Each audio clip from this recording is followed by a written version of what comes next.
14 मई 1657 किले पुरंदर पुणे में दुनिया के सबसे शक्तिशाली, सबसे बुद्धिमान और सबसे बहादुर योद्धा का जन्म हुआ था। इस योद्धा ने अपनी 31 की उम्र तक 128 युद्ध जीते थे। सेंट जेवियर्स को उनकी कब्र से गोवा में एक विशिष्ट समय पर बाहर निकालने की जो प्रथा शुरू हुई, वह इसी महान योद्धा के कारण शुरू हुई थी। यह महान योद्धा एक राजपुत्र था। यह जब 2.5 साल के थे तब इनकी माताजी सईबाई का निधन हो गया था। पिता हर वक्त एक युद्ध से दूसरे युद्ध की ओर दौड़ रहे होते थे, इसलिए इनकी दादी जी, जो छत्रपति शिवाजी महाराज की मां थी, उन्होंने संभाजी राजे के परवरिश की जिम्मेदारी ली। जी हाँ, संभाजी राजे थे ग्रेट वॉरियर। परवरिश शिवाजी महाराज की मातोश्री जीजाबाई ने की थी। अपनी उम्र के 8.5 साल में ही संभाजी राजे 14 भाषाओं के पंडित बन चुके थे। अपनी उम्र के 9 साल में ही उन्हें महाराष्ट्र के रायगढ़ से अपने पिताजी के साथ आगरा के लिए रवाना होना पड़ा था।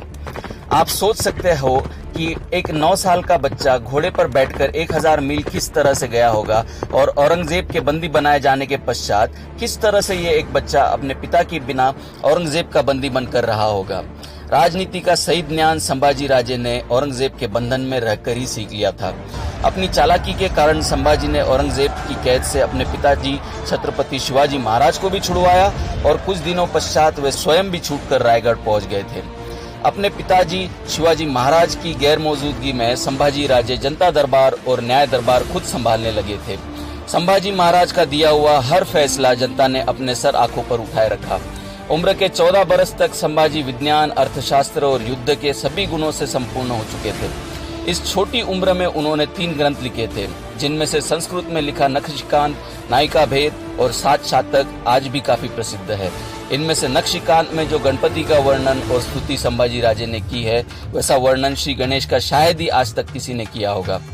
16 जनवरी 1681 में संभाजी राजे छत्रपति बने। मराठों के ये पहले राजपुत्र थे जो छत्रपति बने थे। छत्रपति बनते ही इन्हें एहसास हुआ कि मराठा साम्राज्य के पास धन धान्य की बहुत दिक्कत थी, जिसके चलते इन्होंने सीधे औरंगजेब के औरंगाबाद और बुरहानपुर पर आक्रमण करके काफी बड़ी मात्रा में धन और जेवरात इकट्ठा किए। औरंगजेब ने गुस्सा कर आगरा छोड़ा और सीधे छत्रपति संभाजी राजे को सबक सिखाने का फैसला लिया। मराठों को सबक सिखाने के लिए वो महाराष्ट्र की ओर अपने 5 लाख सैनिक और 4 लाख जानवर, जिनमें ऊंट, घोड़े और हाथी काफी बड़ी मात्रा में शामिल थे, उनको लेकर निकल पड़ा। मराठों की जान उनके गढ़ किलों में हुआ करती थी, इसीलिए औरंगजेब ने नासिक के रामसेस किले को अपना सबसे पहला निशाना बनाया। औरंगजेब का सबसे बहादुर सेनापति शहाबुद्दीन खान अपने 10,000 सैनिकों और उतने ही जानवरों को लेकर रामसेस किले के पास पहुंच गया। किला एक दिन में जीतने का विश्वास शहाबुद्दीन खान ने औरंगजेब से जताया था। पहले दिन जब शहाबुद्दीन खान ने अपने सैनिकों के साथ किला चढ़ने की कोशिश की, तो ऊपर बैठे 600 मराठा सैनिकों ने पत्थरों से शहाबुद्दीन खान का स्वागत किया। अगले 2 साल शहाबुद्दीन खान कोशिश करता रहा। उसके पश्चात औरंगजेब ने शहाबुद्दीन खान को लौटने का आदेश दिया। औरंगजेब ने अपने अगले सेनापति फतेह खान को रामसेस जीतने के लिए भेजा। वह अपने साथ 20,000 सैनिकों को लेकर आया। फतेह खान की तरकीबें शहाबुद्दीन खान से काफी अलग थी। फतेह खान कभी मांत्रिक के जरिए ऊपर चढ़ने की कोशिश करता, तो कभी तोपों की मदद से किले को जीतने की कोशिश करता। रात के सन्नाटे में मराठे कभी नीचे आकर बम गोले चुरा कर ले जाते, तो कभी नीचे आकर तोपों को आग लगा देते। जब फतेह खान ने तोपें दागने के लिए 1000 फीट ऊंचा जंगल की लकड़ियों को एक के ऊपर एक लगाकर तख्ता बनाया, तो मराठों ने रात के अंधेरे में उसे भी जला दिया। वो शायद दुनिया की सबसे बड़ी होली रही होगी, जिसका धुआं और आग कई 100 मीलों तक देखा गया था। औरंगजेब के कई सेनापति लगातार 6 साल तक जूझते रहे, तिल मिलाते रहे रामसेस किले के लिए, लेकिन 600 मराठों ने उन्हें रोके रखा। इस बीच संभाजी कई युद्ध जीतते चले गए। संभाजी की सेना मद्रास तक जाकर अपनी जीत का डंका लहरा चुकी थी। गोवा में बसे पोर्तुगीज पर जब संभाजी ने हमला बोला, तो पोर्तुगीज के गवर्नर काउंट दे अल्वोर को सेंट जेवियर्स को उनकी कब्र से बाहर निकालना पड़ा था। इस गवर्नर ने सेंट जेवियर्स से पोर्तुगीज साम्राज्य की रक्षा करने की गुहार लगाई, और उसी समय छत्रपति संभाजी राजे को यह सूचना मिली कि औरंगजेब रायगढ़ की ओर बढ़ रहा है, तो उन्हें तुरंत पीछे की ओर मुड़ना पड़ा था। इस दौरान संभाजी कई बड़े बड़े युद्ध जीतते चले गए। एक अंग्रेज लेखक ने उन पर एक किताब लिखी थी जिसमें लिखा था कि छत्रपति संभाजी राजे सत्ता और युद्ध के जीत के नशे में चूर चूर थे। आगे चलकर लोगों ने यह घोषित कर दिया कि छत्रपति संभाजी राजे शराबी थे। अंग्रेजी में लिखे शब्दों का हमारे अपने ही लोगों ने भद्दा शब्दांतरण करके हमारे सबसे महान योद्धा का मजाक उड़ाया। न्याय प्रविष्ट छत्रपति संभाजी राजे ने कुछ कठोर फैसले ऐसे भी लिए थे जिसके कारण उनके एक मंत्री मल्हार चिटनिस बहुत ज्यादा क्रोधित थे। इस मल्हार चिटनिस ने संभाजी को नशेड़ी और औरतों का शौकीन और मराठों पर कलंक ऐसा लिख दिया। किताब लिखने का अधिकार उन दिनों कुछ गिने चुने लोगों को ही हुआ करता था। आपको यह जानकर काफी आश्चर्य होगा कि छत्रपति संभाजी राजे ने अपने जीवन में सिर्फ एक ही विवाह किया था।